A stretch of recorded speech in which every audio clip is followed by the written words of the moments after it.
Good morning, students. I am Vikas Sharma, your math teacher. Today I am here with the most important strategy for the board examinations. As I observed, many students did not start their study as their examinations is very near and they are not serious for their study.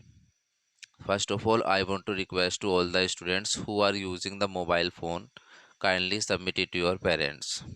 Now we have very short time period for the preparations. So how we can manage our all syllabus in this short time period? What we have to read first and what we have to read later. Every subjects have some important questions which repeat every year in the board examinations. So repeated questions you have to read first. Again I am repeated questions which repeated every years in the board examinations you have to read first and rest questions you will read later. ये जो हमारा एक महीना बचा हुआ है, last 1 month की ये स्ट्रेटेजी मैं आपके साथ शेयर कर रहा हूँ। उसमें केवल आपको जो रिपीटेड क्वेश्चंस है पहले आप उनको करिए। उनके जब आप उन सबको कर लेते हैं फिर उसके बाद आप रेस्ट क्वेश्चंस करिए, क्योंकि अब हमारे पास बहुत ही कम टाइम है। So I requested to all the students to be serious for your study. और अगर मैं मैथ्स की आप लोगों से बात करूं कि मैथ्स में कौन से ऐसे क्वेश्चंस हैं जिनको आप करके बहुत अच्छे नंबर ला सकते हैं, जैसे कि हमारे पास अभी बहुत कम टाइम है तो कम टाइम में हम मेहनत करके भी अच्छे नंबर ला सकते हैं। अगर मैं मैथ्स में पहले ही चैप्टर से बात करूं जो 6 नंबर का आपका बोर्ड एग्जामिनेशंस में आने वाला है, तो वो 6 नंबर्स आप कैसे ला सकते हैं और बहुत ही आसानी से आप 6 नंबर कवर कर सकते हैं, क्योंकि उसमें बहुत छोटे छोटे टॉपिक हैं। सबसे पहले आप रूट 3 को कैसे रेशनल प्रूफ करते हैं, रूट 5 को कैसे रेशनल प्रूफ करते हैं, तो ये सब आपको सीखना है, क्योंकि ये एक ऐसे क्वेश्चंस है जो एवरी ईयर बोर्ड एग्जामिनेशन में रिपीटेड होते हैं। पहले ही चैप्टर्स में एक क्वेश्चन है कि 6 की power n never and with zero, 4 की power n never and with zero. तो ऐसे क्वेश्चंस जो हैं इन क्वेश्चंस में केवल आपको एक लैंग्वेज लिखनी होती है। और ये भी क्वेश्चन 3-3 नंबर में आए हुए हैं। और एक टॉपिक हो जाता है कि LCM into HCF equals to product of both number. तो ये 3 टॉपिक मैंने फर्स्ट चैप्टर से बताए हैं, जिससे आपके 6 नंबर कवर होने के 99% चांसेस हैं। ऐसे ही अगर मैं सेकंड चैप्टर की बात करूं, केवल एक क्वेश्चन मैं वहाँ आपको बताऊंगा कि आपको एक पोलिनोमियल दिया हुआ होगा, आपको उसके रिलेशन प्रूव करना होगा, relation between zeros and coefficient, या फिर आपको जीरोस दिए हुए होंगे, आपको एक पोलिनोमियल फॉर्म करना होगा। केवल ये 2 टॉपिक अगर आप उससे कवर कर लेते हैं तो आपके वहाँ भी 6 से 7 नंबर कवर हो जाते हैं। ऐसे ही हर एक चैप्टर में इम्पोर्टेंट क्वेश्चन है जो हमेशा बोर्ड में रिपीटेड हुए हैं। तो जैसे मैं चैप्टर नंबर 4 की बात करूं तो उसमें आपको सबसे पहले एक क्वाड्रेटिक इक्वेशन मिलेगी। वो आपसे उसकी नेचर पूछेगा, जिसे डिस्क्रिमिनेंट आप फाइंड करके उसकी नेचर बता सकते हैं। और आपको ऐसा क्वेश्चन देगा, क्वाड्रेटिक इक्वेशन दे देगा जिसमें के की वैल्यू आपको फाइंड करनी होगी और लिखा हुआ होगा कि रूट्स आर इक्वल। ऐसे ही इसमें आगे जैसे आप चैप्टर वाइज बढ़ते जाएंगे तो हर एक चैप्टर में इंपॉर्टेंट क्वेश्चंस आपको देखने के लिए मिलेंगे। आपको केवल वही क्वेश्चन करने की ज़रूरत है, आपको पूरी बुक करने की ज़रूरत नहीं है। अभी सबसे पहले आपको वही क्वेश्चन करने हैं जो बोर्ड में एवरी ईयर रिपीटेड होते हैं। जैसे बीपीटी एक थ्योरम है, वो भी बहुत बार पेपर में पूछी जाती है, तो आप बीपीटी थ्योरम करिए। सर्कल की 2 थ्योरम है वो करिए, क्योंकि उनमें से एक 100% आने के चांसेस है। ऐसे ही आप अगर स्टैटिक्स पे पहुंच जाते हैं तो स्टैटिक्स में आप मीन, मोड और मीडियन से रिलेटेड क्वेश्चंस करिए, वहाँ से आपके क्वेश्चन नंबर बन जाएंगे।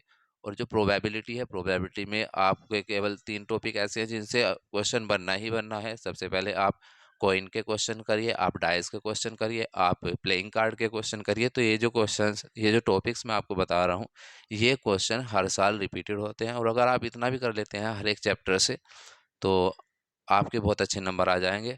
I am not talking about only maths, I am talking about the all the subjects, क्योंकि हर एक सब्जेक्ट्स के अंदर इम्पोर्टेंट क्वेश्चंस होते हैं जो हर साल बोर्ड में आते हैं। जैसे अगर मैं साइंस की भी बात करूँ तो साइंस में पहला चैप्टर है लाइट। लाइट में तो बहुत सारे ऐसे क्वेश्चन हैं जो हर साल बोर्ड में रिपीट होते हैं। जैसे उसमें रिफ्लेक्शन ऑफ लाइट है, रिफ्रैक्शन ऑफ लाइट है, उनके लॉज हैं, और आपको मिरर की कैसे आप इमेज फॉर्म करते हैं, कॉनकेव मिरर की, कॉन्वेक्स मिरर की, उनके यूजेस।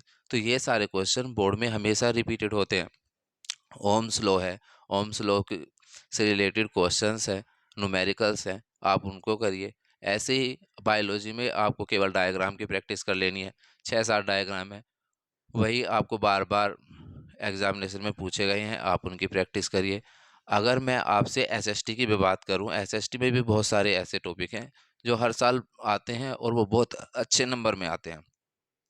आप करिए नेशनलिज्म इन इंडिया करिए, आपका 15 से 20 नंबर का उसमें से आ जाएगा। तो आपको, मेरा कहने का मतलब ये है कि हर एक चैप्टर से आप इम्पोर्टेंट क्वेश्चन को निकालिए जो बोर्ड में हमेशा रिपीटेड होते हैं, और आपको रिपीटेड क्वेश्चन पहले करने हैं, और जो रेस्ट सिलेबस है उसको आप बाद में कवर करिए। लेकिन अब जो ये टाइम 1 महीने का बचा हुआ है, इसमें केवल आपको जो मोस्ट इम्पोर्टेंट क्वेश्चन है वही करने की ज़रूरत है। और आपने जैसे अपना सारा टाइम अभी तक ख़राब कर दिया है जिन स्टूडेंट्स ने, लास्ट 1 मंथ की स्ट्रेटेजी भी आपको बहुत अच्छे नंबर ला सकती है। आपने सुना होगा कि अंत भला सो सब भला। अगर लास्ट की मेहनत भी आप मन से करते हैं तो आपके अच्छे नंबर आएंगे।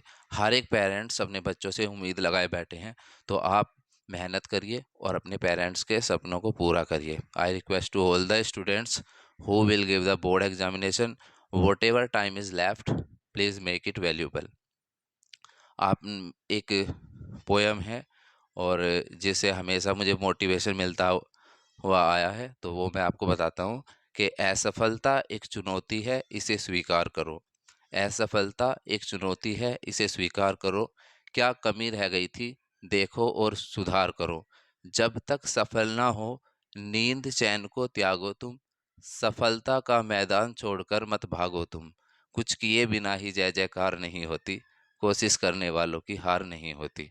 तो I request to all the students कि जो भी टाइम बचा है, आप उसे प्रॉपर अपनी स्टडी पे ही खर्च करिए, क्योंकि 1 महीना लगभग अभी आपके पास है। आपको पूरे मन लगा के पढ़ाई करनी है।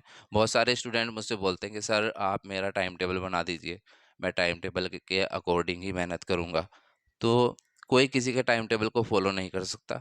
1 महीना बचा है, आप अपने अकॉर्डिंग ही अपना टाइम टेबल बनाइए कि मैं मॉर्निंग में एसएसटी पढ़ूंगा, इवनिंग में साइंस पढ़ूंगा। अपने टाइम अकॉर्डिंग ही आप अपना टाइम टेबल बनाएंगे और उसे फॉलो करेंगे, क्योंकि दूसरों का बनाया हुआ टाइम टेबल कभी कोई फॉलो नहीं कर पाता। तो हर एक स्टूडेंट अपना टाइम टेबल अपने अकॉर्डिंग बनाइए। उस सब्जेक्ट को आप ज़्यादा टाइम देंगे जो आपका अभी तक जिसमें आपने मेहनत बहुत कम करी है, जो आपका प्रिपेयर नहीं है, जिसमें आपको डर है कि आप फेल हो जाओगे, या जो आपका बिल्कुल भी तैयार नहीं है, तो वे उसके लिए आप ज़्यादा टाइम देंगे। और जो आपको लगता है कि हम कम टाइम में कर सकते हैं, तो उसको आप कम टाइम दीजिए। लेकिन आपको जितना भी टाइम बचा हुआ है, आप उसको लिख लिख के, जो भी आप तैयारी करते हैं पूरे दिन में, आप उसको लिख लिख कर याद करिए। तो स्टूडेंट्स, मेरी केवल यही रिक्वेस्ट है आप सभी से कि जो भी टाइम बचा है उसे वैल्यूबल बनाइए, अपनी पढ़ाई पर ध्यान दीजिए। तो thank you students. I hope कि आप सभी अपनी पढ़ाई पे ध्यान देंगे और अपने पेरेंट्स का सपना पूरा करेंगे। Thank you students, have a nice day.